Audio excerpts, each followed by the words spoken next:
My name is Chu Machinye, and I am your family lawyer.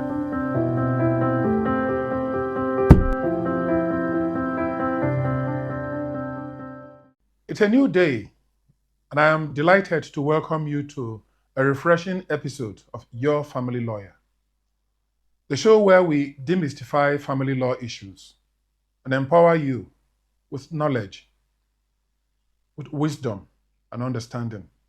My name is Chu Machinye, and I am your family lawyer. Before we dive in, don't forget to hit that subscribe button so you never miss an episode. If you care about protecting your family's future and avoiding legal pitfalls, you are in the right place. Give us a call today or send us a message, and let's help you take the right legal steps to protect your future and that of your family members. Today, we are tackling a crucial topic: intestate customary succession. What happens when someone who was not married under the Marriage Act dies without making a will? Who gets what and why? We'll look at the powerful role families play, how different Nigerian ethnic groups handle inheritance, and we'll break down two important decided court cases in simple language. And these cases have shaped how traditional succession disputes are resolved in Nigeria.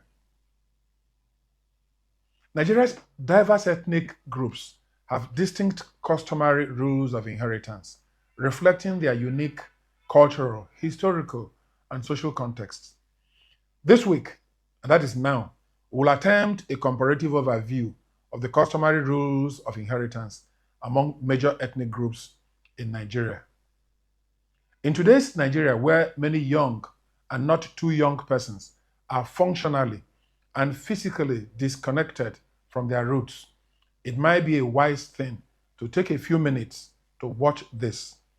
You might have a reason or two to thank me later. And by the way, it's always said I should dress the part. That is why I'm dressed this way, in a traditional way, the Igbo traditional attire, to reflect what we're going to talk about today.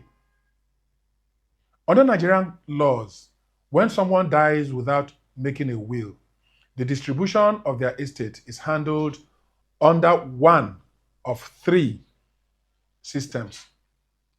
The first one is statutory law, and is usually the administration of estate law of the relevant state where the person lived and died.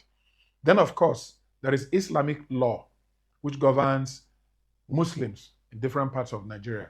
And then there is customary law, which governs virtually all of us.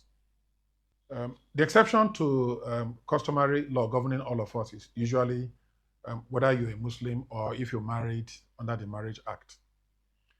Customary law is the indigenous, unwritten rules governing succession in various and varying ethnic groups across Nigeria. In customary intestate succession, the family, especially the extended family or kindred as it is called, plays a central role. There is often no formal probate process. Instead, decisions are made in family meetings. These meetings in my place beginning with Izu Idumu, Izu Ogbe, and Izu Ani, in some parts of Igbo land called Izu Munna, are the ones where these decisions are taken.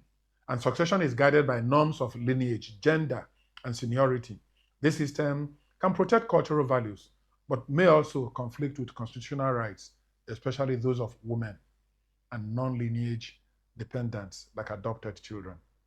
When a person dies intestate without making a will, in a customary setting, family members and the community play significant roles in the division of their estate. I'll give you an overview. The role of family members, for instance, include determining the beneficiaries. That is to say, family members determine who is entitled to inherit the deceased's property. And these are governed by existing norms and customs, including primogeniture, that is to say, the first son being the most favored. Then they determine the distribution of the assets according to customary laws and traditions. They too resolve disputes This central rule can be double-edged sword. They offer support. They enable exclusion as well and discrimination, depending on who is involved. And in a lot of cases, the people at the receiving end, the ones with the short end of the knife, are the women. Communities provide guidance. The leaders and elders may teach you and show what the actual customs are. But in many cases, when they mediate, there is bias, there is corruption, which, as they say, is eating deep into the fabric of our society. It includes our cultural and traditional communities. The community may ensure that the estate division is conducted in accordance with cultural norms and traditions. But as I mentioned, it is important that those involved would shine their eyes, because when disputes arise, some persons can go behind and give bribes to traditional leaders, and they could say the opposite of what the true custom and tradition is. When there is cohesion, their services are invaluable because they ensure social harmony and they provide support for the vulnerable members of the community, such as widows and orphans. But let's be clear, abundantly clear about one thing. Family members and community play crucial roles in customary estate division when a person dies intestate. Understanding these roles and the processes can help promote greater awareness and respect for cultural diversity. But of course, I've just hinted quite a number of times already, there are obvious pitfalls.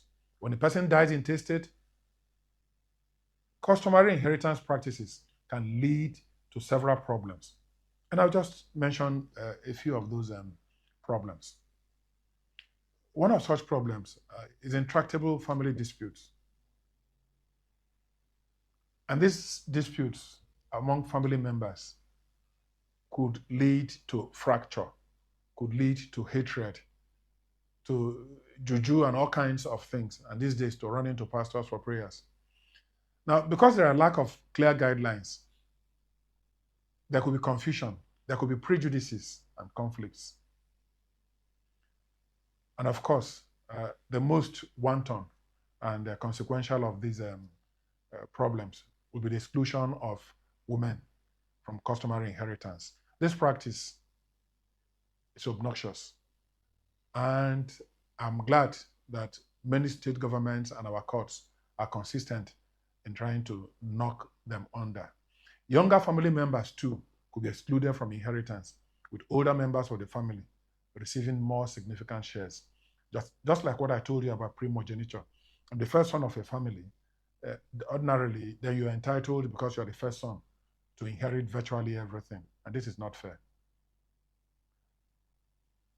The distribution of assets also, as I mentioned a little earlier, may not be transparent. And where there is no transparency, there will be no accountability. When there's no accountability, injustice is usually the end result. Let us add to all of this the patriarchal nature of our societies, which means that men are usually on the driving seats. They hold more power, they hold more control, and often exclude women in traditional settings from inheritance. And these do not accommodate modern circumstances or changing family dynamics. Indeed, in many instances, in spite of the positions of the court, this practice persists where women are excluded. In Igbo tradition, women are generally excluded from ownership of land. The eldest surviving son, the Okpala, often takes over as a custodian of the estate of the late father. And widows may remain in the marital home but have limited rights, if any, to the property. Customary practices like the Oliokbe deny daughters of inheritance rights, and this is condemnable.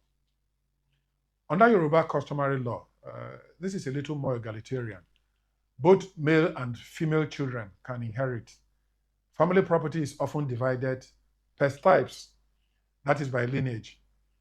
The eldest child may serve as the estate administrator. and widows typically have rights to stay in the home and may inherit. Let me expatiate a little about the Yoruba custom. There is what is called the Idig, which is a traditional Yoruba system of inheritance where property is shared among the children of a deceased person according to the number of wives or houses. Idigi, I understand, means root of the tree in Yoruba language. This system is also known as prescribes, and it differs from other inheritance systems in parts of Yoruba land. Please don't forget to click the subscribe button if you are finding this valuable. Some of these other Yoruba methods of inheritance include the Ori or Jori, which is a relatively recent traditional Yoruba system of inheritance.